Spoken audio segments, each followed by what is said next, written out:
You're listening to the Betoota Advocate's weekly news wrap on Desert Rock FM 96.5. Alrighty then, welcome back to another Betoota Advocate weekly bulletin. My name is Errol Parker. Joined with me today is Wendell Hussey. How are you, Wendell? Really good, thanks, Errol. That's good, mate. And Effie's here as well. Hello, how you doing? Very good. What's been going on this week, Wendell?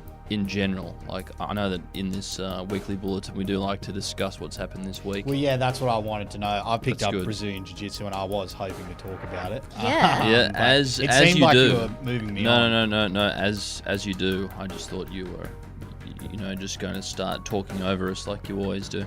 Yeah, well, it's hard to know sometimes where to go or what to do, but it's Brazilian Jiu-Jitsu for me. Pretty sore, but I'm ready to take this step up, I reckon. So it's been pretty good. How are you going? Mate, not too bad. Bit of a shame about what's happened with those banks in America. What happened? So, as you might have heard, we had a few, terse kind of moments in the executive office earlier this week. So apparently, unbeknownst to me, during the crypto craze a few months ago, Clancy actually put the majority of our payroll and most of the employee superannuation payments, which apparently he hasn't been paying for a few years, he's just been hoarding that, and he's actually hedged that in a number of crypto funds. And now that that bank in Silicon Valley has gone under, he's gone over there to try and get some of it back. But apparently he was telling me that the US government has guaranteed it.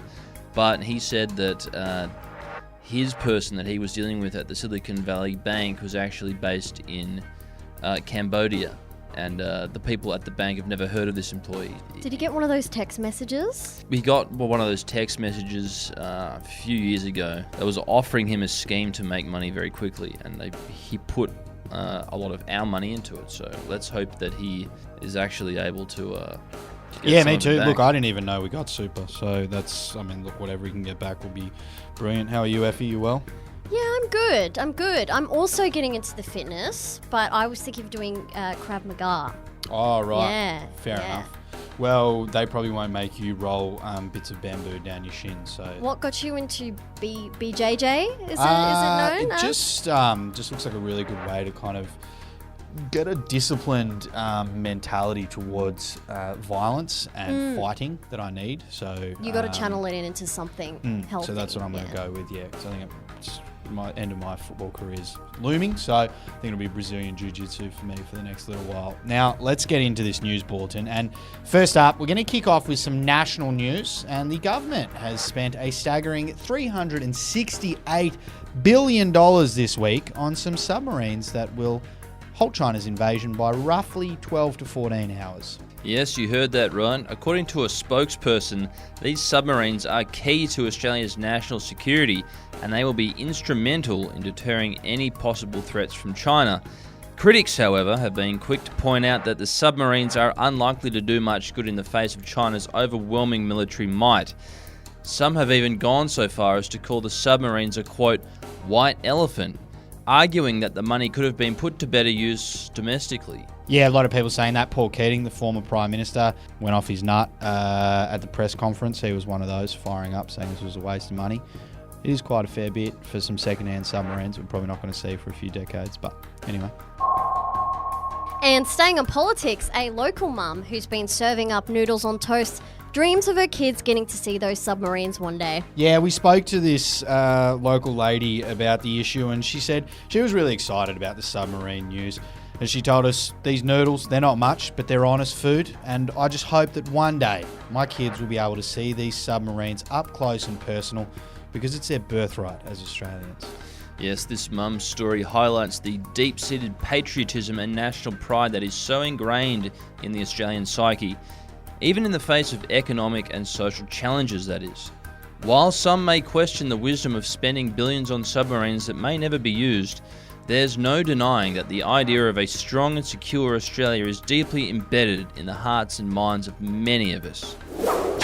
Well, we're going to go on to some lighter news now, and a news report has found that 90% of Australians are unable to enjoy a Chinese meal without quoting that video.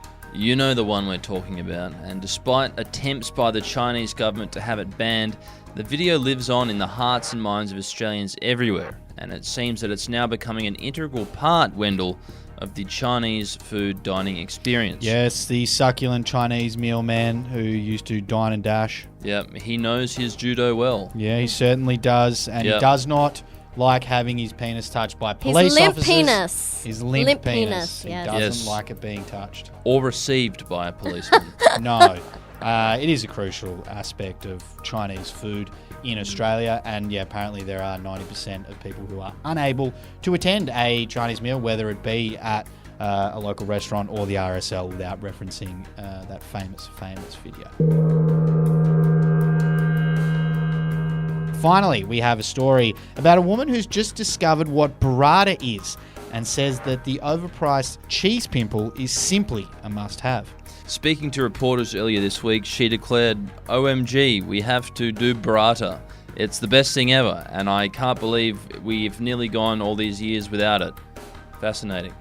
It's hard-eating stuff. It is. I'm guessing you guys aren't a fan of burrata then.